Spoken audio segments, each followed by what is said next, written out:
welcome to Insights, a podcast focused on bringing you interesting conversations. As a college student with a love for learning and an interest in communications, I have conversations with others that are focused on learning more and going deeper. In this series before the November 8th election, I interview candidates for the Board of Education in Ravenna, Michigan, my hometown and where I went to school.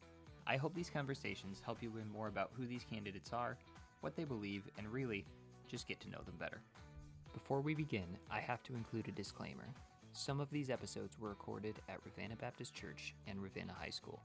Neither of these institutions endorses any candidate running for office, and do not necessarily hold any views expressed by myself or any candidate that I interview.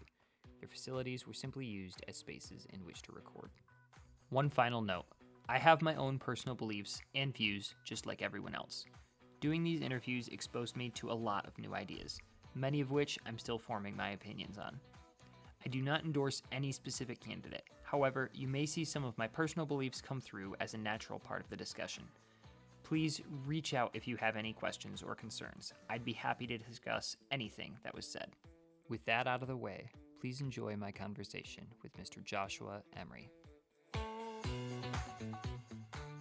Or whatever, and we'll see where this goes. But to start, just to give me something to line up the audio and sound to. All right. That wasn't clap on, clap off. No, it was not clap on, clap off.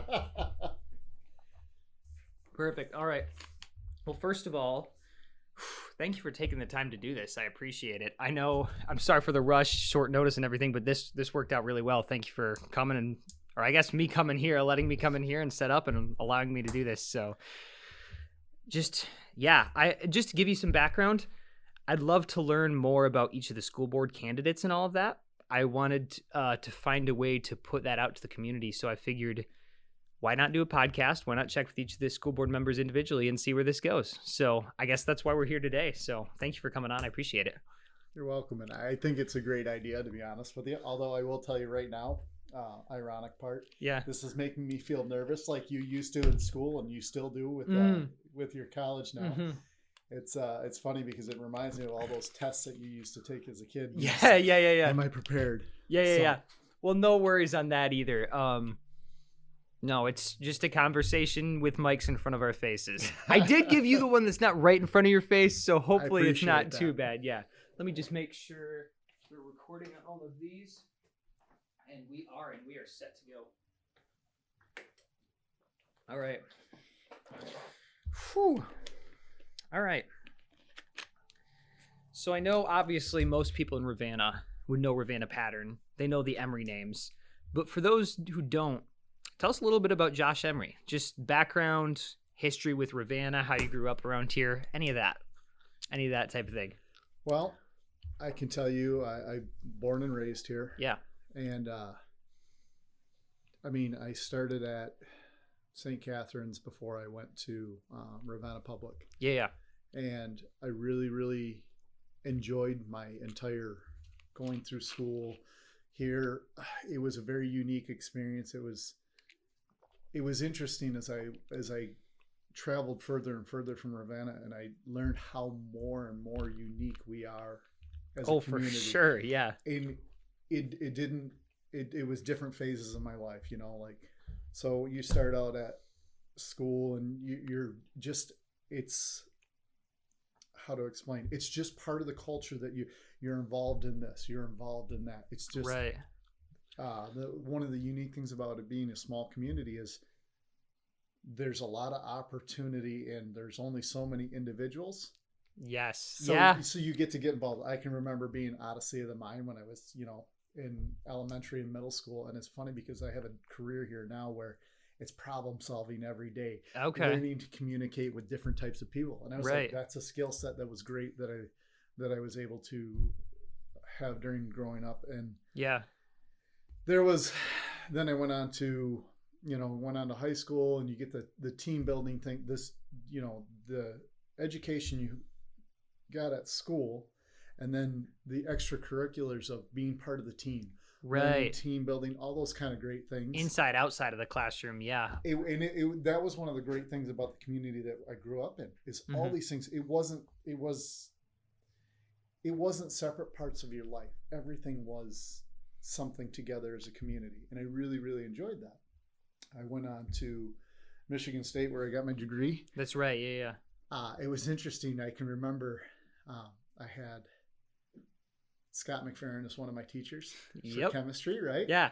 And okay, sorry, I have to interrupt. No, I love that you had Scott McFerrin and I had him just this last year and he finally retired. That's he put in his tenure for sure. He did well. He did well. And he's an example of some of the great teachers we have at Ravenna or had at Ravenna. I can remember multiple teachers that when I got to Michigan State, you're in this chemistry class and it's 600 people. Oh yeah, I've been there. I know what you're talking about. Then you go to your lab and it's only 30 people, and we had a sheet one time where you had to do your weekly lab reports. Mm-hmm. I went through and I got all the answers done, and we got to lab, and then the graduate assistant says, "Okay, so this question, I know nobody got it because I didn't get it either," and I raised my hand. I'm like, "Yeah, I got it." And it was the same kind of thing Scott would have taught. That's so funny. And it was funny because to me it's like, I don't know how you guys didn't get this. This is fundamentals that we learned in high school. Yeah. So, as I continue to grow, I realized what a unique life I'd had in growing up in such a great community, right? For sure, yeah. When I graduated from college, I had an opportunity to work in a startup. Okay. From one of my professors. Yeah. And I had thought about doing that, and then I thought the only reason I'm doing that is because I feel like it'd be taking the easy way out to do the family business.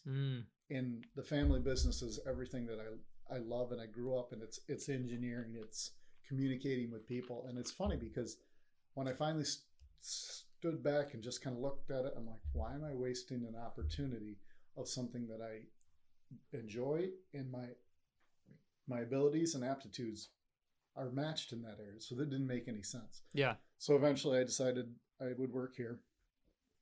I've had a lot of opportunities to travel around the world, all sorts of different countries, and a lot of it for work. And it was funny because I'd meet people and they say, I'd go to this conference in Germany and there's people from all over the world there. And they're talking about some of the different things that they do. And they're like, well, where are you from? And I explain where I'm from. And they say, oh, that's kind of small for, being here. And like, where did you grow up? I said, I grew up there. Oh, you must have never been anywhere. I'm like, no, I've been around the world. It's it is my favorite place. And it's funny because it took me traveling to realize how wonderful we had it here. Gotcha. So that, it's been so who am I? I'm somebody who's born and bred here. Yeah. I've learned from here. I've managed to have opportunities to travel around the world. And the thing that I learned was we have it amazing here, and I really want to continue that. For sure. No. And I guess, kind of being at that stage of life right now too, I hear all these people saying that and I'm like, yeah, but I want to go out. But no, you keep bringing me back to, this is an amazing place just to grow up and get those family values just instilled. And it's not one thing or the other. That's the thing that's amazing. It's the work. It's the school. I'm loving having my kids grow up here and to be part of this community and, learning the hard work of doing things like fair and anything like that. And they were part of DI, and I'm seeing them do so many of those different things that help shape and mold you into a different person. But the best part about Ravenna is it's not, and I feel blessed to have grown up here. Yeah. But it's not one thing. It's your whole life. Everything is connected. You don't get to say, well, I live here, I work here. They're not connected. But it's just a whole community. Yeah, for sure. No, that is definitely one of the big blessings here. And actually a perfect transition into the next question.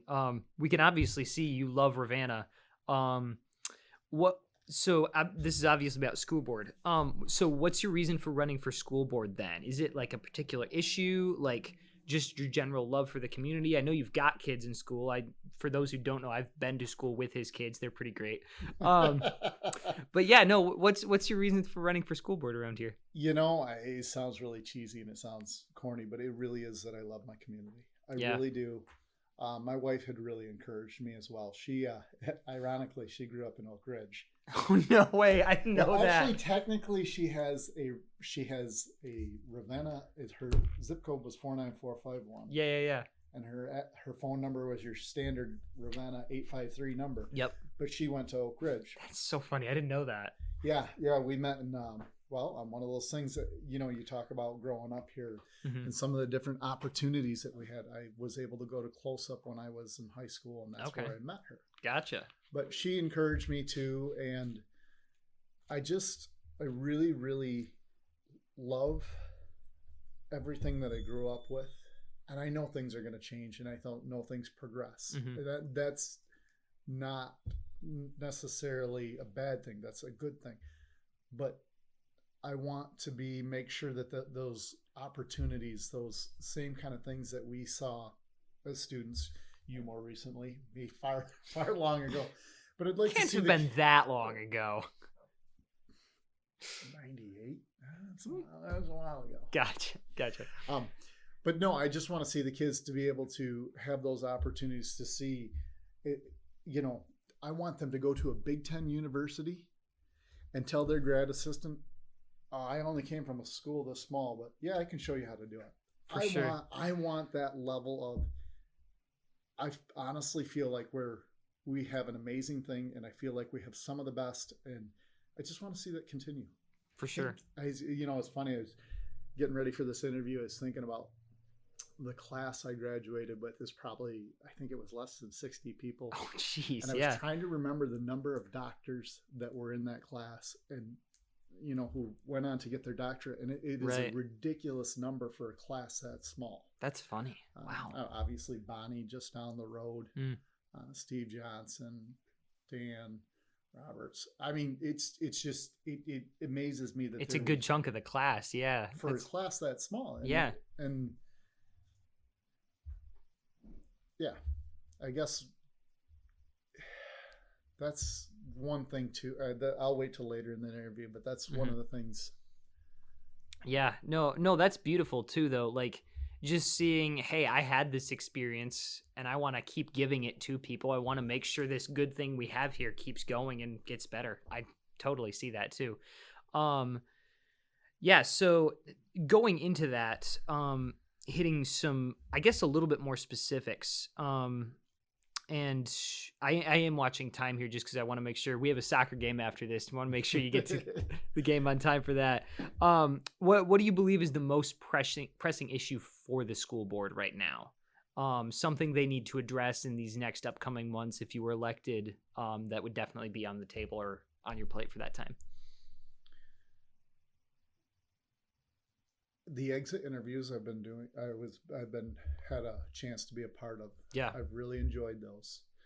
And one of the things that I want to make sure, or I'd love to be able to do and help with, is probably a pressing thing. There's two things. This is one. One is I want to make sure that the students are prepared for whatever course they're going to take, because I've been blessed to be in a lot of different positions and see a lot of different things in my life. And one of the things that I really have noticed is, sometimes there's a push to say, hey, we have to do secondary, we have to go on to college, secondary education type situation. Yeah. Or that. But there's a lot of people, and you and I were speaking about this before the interview here, but there's a lot of people that's not always the path that they take. Right. And sometimes somebody wants to go into skilled trades, and it's a great thing. And they'll say, and I go through these exit interviews, and they say, well, I want to go into the skilled trades and eventually own my own business. That's great. Yeah. Okay. But what was the subject that we were talking about? Accounting. Yeah. Yes, exactly. And so do they need to be an expert in accounting? No, but they will have a certain time in their life, if they are successful enough to own their own business, that they're going to have to be able to understand what their accountant is telling them. Because if you're not making money at what you're doing, it's a hobby. Yeah. And there's a lot of ways. There are many paths to success, but the kids have to understand that there's okay, I don't want to go college. College is not for me. Okay, fair enough. But these are some things you need to understand on this other road. Right. And I really want to see the kids be able to see that, because I think that there's amazing talent. It's not always the same from person to person. In fact, it isn't, and it should not be. Right. The second thing is, I just, small town, a lot of people talk back and forth and discuss different things. Yeah. I would like to think that I could be a person that, whether I agree with you or disagree with you, I want to be able to take your input and have a good dialogue, a intelligent, calm dialogue to talk about some of the hot button issues that people will talk about. For sure. Without having to be that person who's over the top or losing my temper. Because I think that there's a lot going on in our world right now. That's understatement of the year right there. Yeah, right? Yeah, I gotcha. And I think as much as anything, the frustration for a lot of people is the fact that they can't have a conversation with another person, whether they agree or disagree, right, without things getting heated. And it's like, okay, sometimes people just need to be listened to. Right.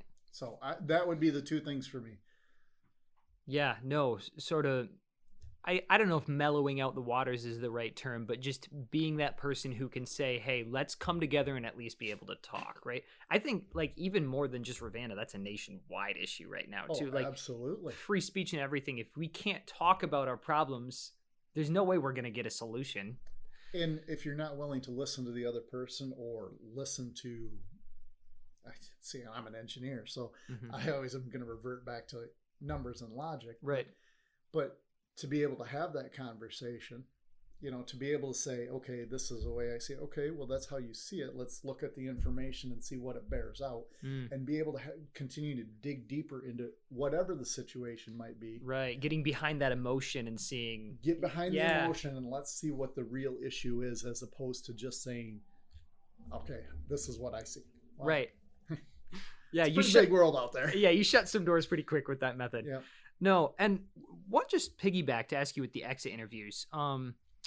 Obviously you are an engineer. You're doing a lot here. And you're totally right in that there's importance for both. We need doctors, like you mentioned, but we also, I'm looking at your shop right now. We need people who can go into the skilled trades well. I feel like in some positions, and maybe I'm wrong on this, there's a good mix of both, right? Like, to where college and getting a 4-year full degree might not be like everything, but also they're not someone who's just going to go into the skilled trades and just do that. What would you suggest, and I know it's a little bit nebulous, for some of those kids who are kind of in the middle, who maybe want to start their own business and need more than just the engineering, who need to know the day-to-day runnings of a business, but aren't necessarily like, I just want to work on the machine for the rest of my life? Not that either of those are bad. But that's okay. And everybody has a different thing, and you have to understand what makes you, fulfills you. Right. I won't say happy, but actually fulfills you, because there's a difference. There's a very big difference. And I think that and it changes throughout your life. You're going to see things a lot differently than when you're 18 than when you're 42, and that's where I'm at. Gotcha. Feel free to pass some of that wisdom on along if you want. I don't know how to tell you on that one. It's been harder, and sometimes it's been things I should have picked up much quicker. Gotcha. But I think the biggest thing is, find out and understand what your aptitudes are. Okay, what are your abilities and aptitudes? What are the things that just absolutely you find that you do amazing? But that's also has to marry with your passion. Okay, you can't just do something that is your passion, and you can't just do something that's your aptitude and ability. If you're just going to go with your passion, you'd say, well, I said, well, hey, I'm going to be a male model. Turns out that didn't happen. Turns out my aptitude and ability were not there. Yes. I loved numbers. I love math. I love science.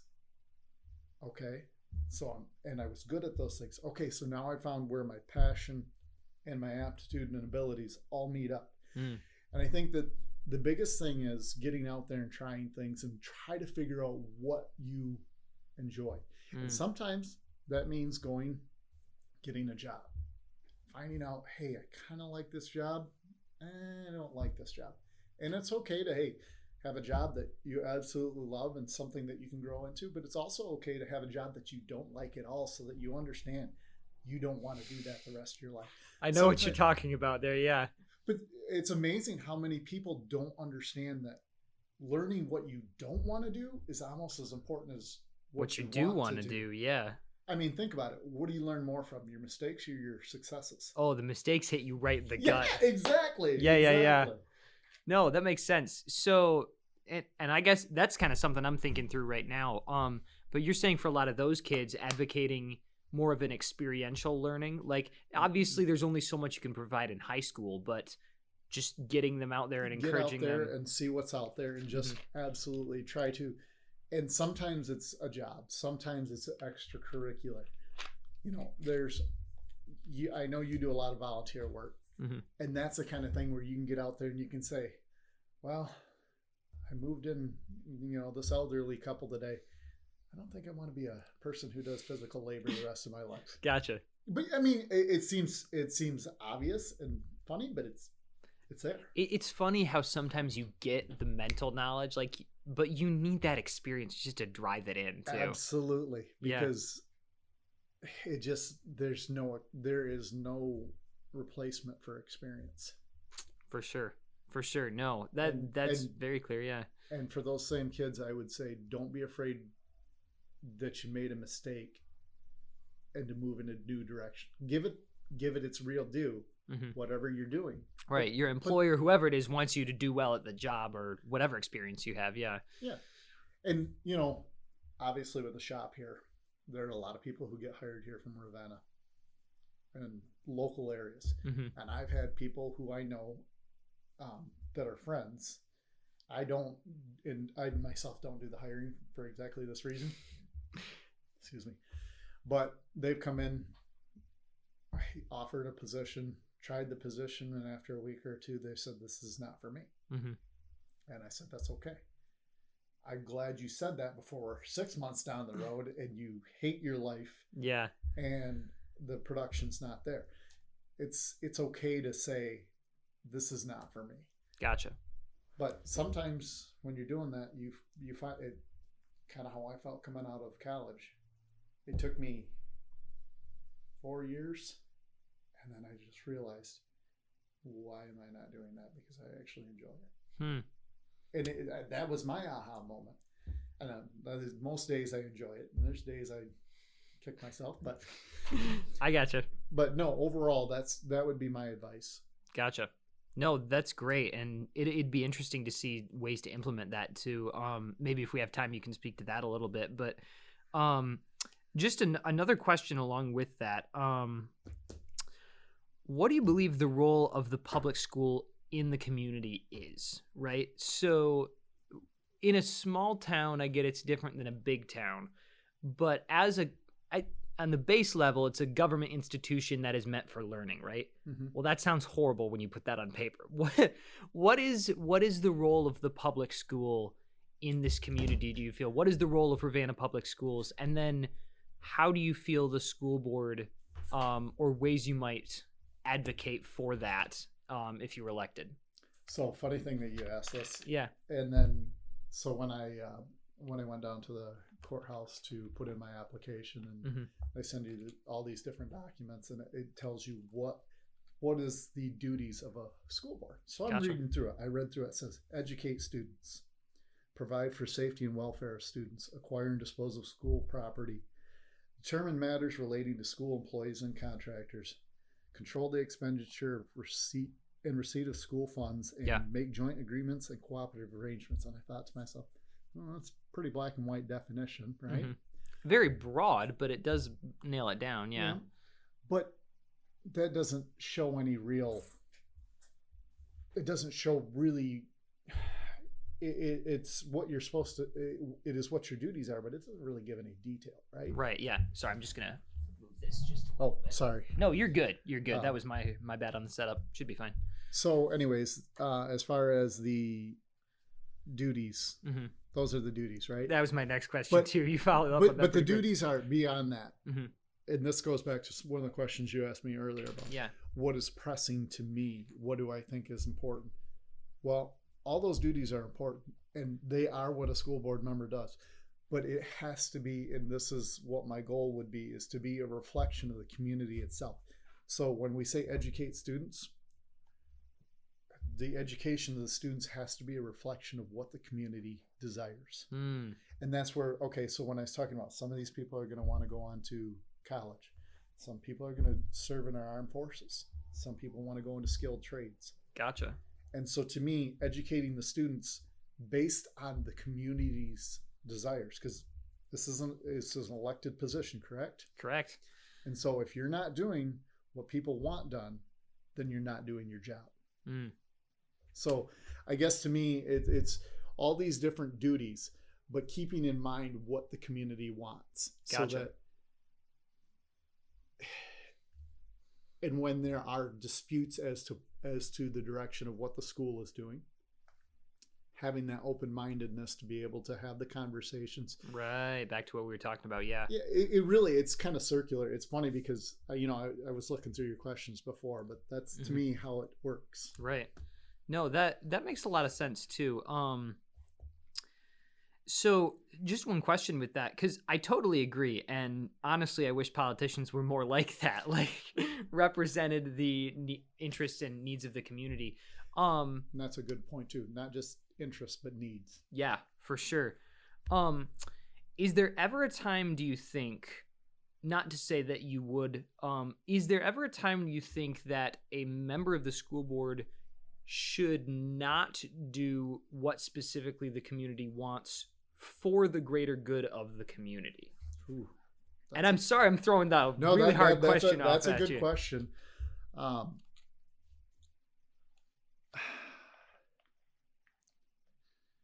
I'm sure you could come up with an example that would be, we're going to replace school lunch with ice cream sundaes. Gotcha. Right? Yeah. Well, obviously, I think by and large, that's the engagement.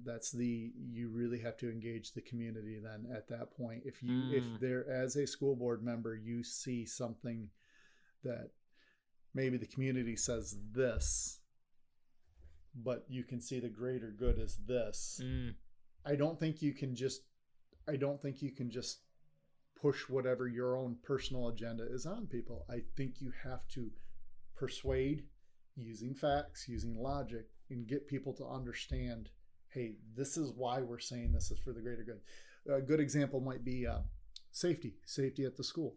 Right. So, sometimes that's going to cause inconveniences that maybe this door's locked or that door's locked. Yeah, come on, man. I just want to be able to get in the building. Yeah. Right? But you could back that up and say, okay, here are the statistics that say if we do this, it reduces the likelihood of an event this much. Right. And I think most people in this community, and this is again maybe why I love this community, is when faced with the facts and faced with solid hard numbers, people are going to say, okay, I think I can come around to that way of thinking. Gotcha. But I feel like I'm not answering your question, but the answer to the question is, if you see something that is greater for the greater good and that it's opposite of what maybe the interests of the community are, I think that's where it's your job to discuss the facts and persuade people. Gotcha. And if you can't do that, then maybe I'm not doing my job if I'm elected. Gotcha. No, thank you. That brings a lot of clarity to it too. And I ask because the last conversation with the candidate I had, I don't want to give too much detail just because I want each of these to be separate. And just so you know, I will make sure you all have links to all of the interviews that I do when they're released at the same time. We got into a lot of like the absolute truths and things like that. But no, that's very helpful too, because that's not even an absolute truth situation. That's just, I want to know if there's a discrepancy. It's not just saying I'm going to cling hard to this or this. Let's figure out where the discrepancy is, because 99% of the time it's not going to be like a hard. It's going to be a controversial issue, but not necessarily a black or white, right or wrong type thing. And that makes sense to me, because Okay. Just recently had my 20th anniversary with my congrats. wife, Yeah. right? And married 20 years, and still when we talk about something, we'll sit there and we'll go back and forth, and finally it might take us 5 or 10 minutes in and say, that's what I'm saying. And that's where I feel like I don't want to talk to death, because I am really not the person. Again, I'm an engineer. I don't like talking that much. But the reality is, there's so many things people misunderstand. Yeah. Because of perspective, and it gets a lot of confusion, a lot of heat that doesn't belong. Right. Whereas if someone were just to dig in and like just say, hey, what's your view on this? Why do you believe what you believe? The why. The why. There you go. go. The why. Exactly. Mm-hmm. Set emotions aside. Mm-hmm. Which is not an easy thing to do. I know a lot of people around, myself included. We are stubborn sometimes. Yep. Yeah. But no, just being able to dig in and see the why on that's huge. Yeah. Absolutely. Yeah, no, and you actually kind of answered the next question too, of what does a school board member actually do? I'm kicking myself for not actually contacting the office and getting the list of duties. That's okay. I can email it to you if you want. No, I'd appreciate that. But like in terms of, just as a short question, I guess not day to day, because it's probably not day to day. We see the stuff in the meetings. What's the stuff you guys usually do in the background? And have you served before? No, I can't remember. I've never served before. Okay, so gotcha. This will be a new experience for me. Gotcha. I guess from what you know then, what's the stuff you kind of do in the background that a lot of us don't see as a school board member? I'll be honest with you. I without the experience, I can't really tell you that answer. Okay, gotcha. I apologize. You've got, no, that's good. But you've got the guiding principles and stuff like that. Yes, I understand, but it has been my experience that you really aren't going to learn until you've been immersed into the situation. For sure. And I guess one of the big things is that that's a good question. Maybe spin it a different way. Yeah. I have to make sure that if I were to get this opportunity, that I don't just say, okay, this is what we do, because this is what I was told we do. I have to make sure that I go back to, I know what my duties are, and I have to be able to question things without causing undue strife. Mm-hmm. That is because I have not been involved before. I have not been on the board before. If I were to get the opportunity, I have to make sure that I don't just give things a passing grade just because that's how we've always done it. Right. You sometimes that fresh perspective is helpful, just to dig in and see.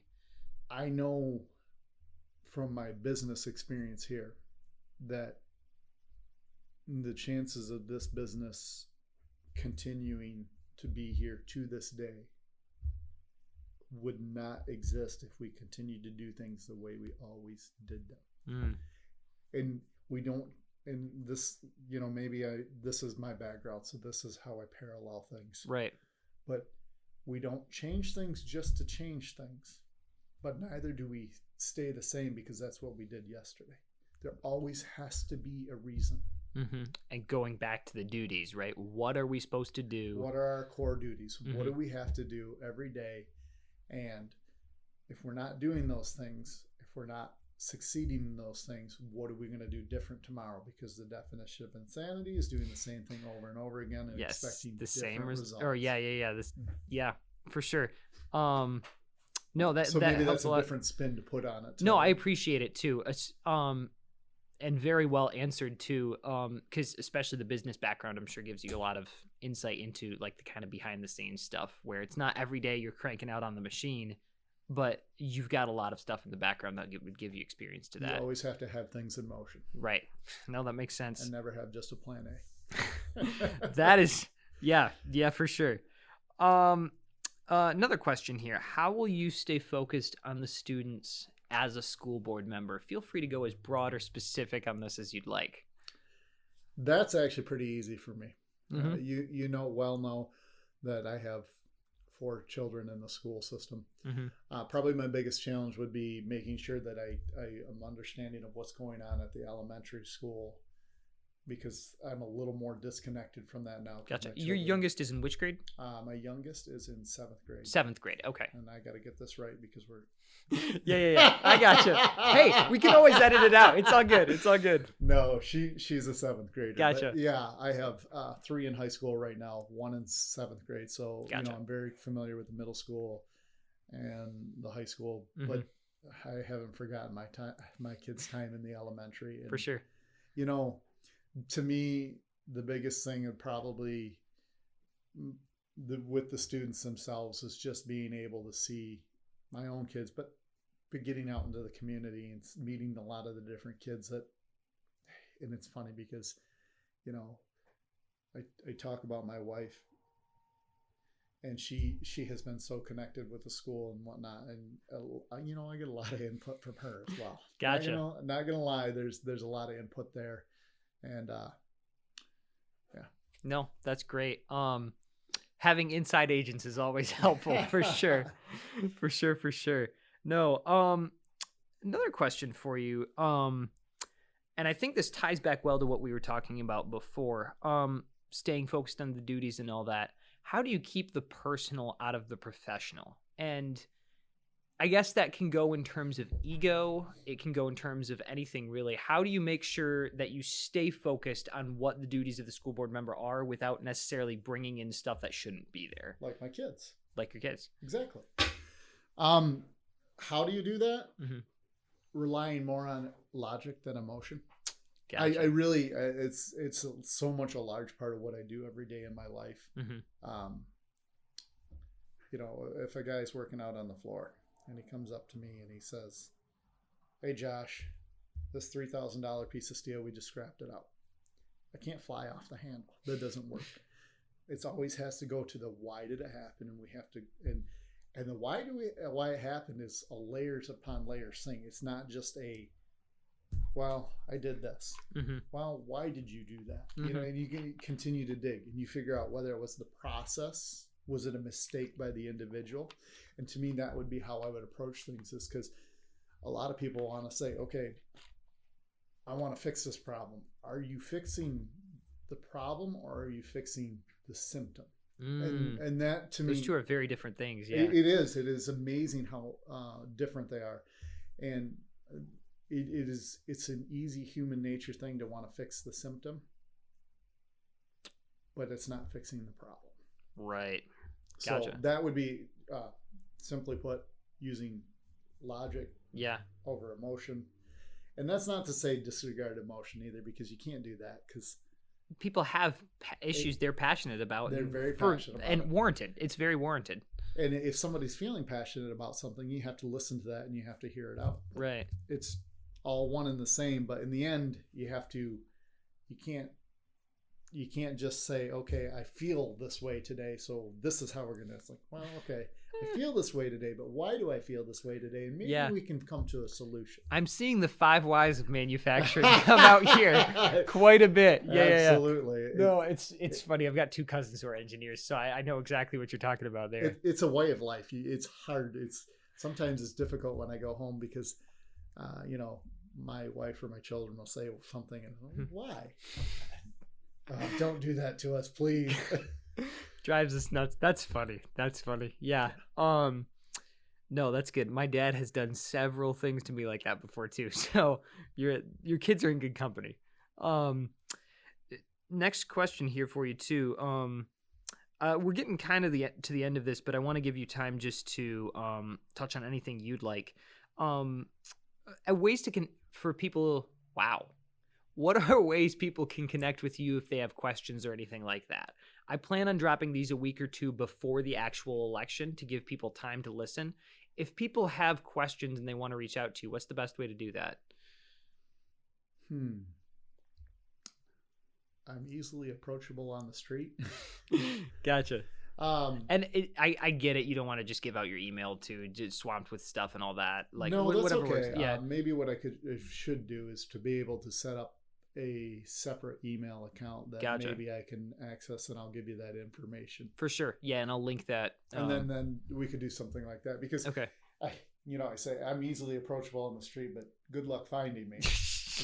That's true. Always on the move, and then I'm either here or home, but finding me can be very difficult. So Right. I think maybe the best thing I could do would be to set up an email and give that to you to put as part of the podcast. Yeah, no, and not to swamp you or anything, just for people who have questions, who want to dig a little bit deeper. That's awesome. That's a great service. Gotcha. I appreciate that. No, I'll definitely link that in the show notes when that comes up. Yeah. I guess kind of because we're getting a little bit close to the end here. Anything specific or last thoughts you want to address? I know we had touched on a few different things, reasons why, anything like that. Anything you want to add before we kind of wrap this up with my favorite last question here? Okay. Probably the biggest thing is, if you are willing to give me an opportunity to serve our community, I would be happy to do that. Mm-hmm. And then along those same lines, I know there's a lot of great candidates out there, and I truly respect them. And whether I'm elected or not, I think the members of the community, don't be afraid to reach out to the board and to let your voice be known. Don't let the things that are going on in the rest of the world become a part of this community. We have to be able to speak to each other, and we have to be able to resolve any kind of differences. That would be what I'd say. For sure. No, and I totally agree that there's despite everything going on in the world, stuff comes into Ravenna, but I do enjoy that. I do enjoy that I've had a little bit of sheltering in that sense from some of the harsher things. Not that it's underexposure, but I see totally what you're saying too. Let's not let those issues become Ravenna's issues. Let's talk that through. Yeah, let's talk it through. Yeah. It doesn't mean that they don't exist. It doesn't mean that we don't disagree. It means let's get this figured out. Let's get this figured out. We can start doing it with 5 whys. There you go. I think you could make a campaign slogan or something out of that there. That'd be good. All right. No, just to end it off, what is your favorite memory or best memory that you've made in Ravenna? Or of Ravenna or anything like that? In Ravenna. Of Ravenna. Yeah, and I know... That's a good question. I was trying to think of a good ending one, so thank you. That was a very good one. Gotcha. Yeah, and I know for someone who spent much of their life here, too, it's probably hard to pick. And it's actually so, there's so many different things that have happened. And yeah.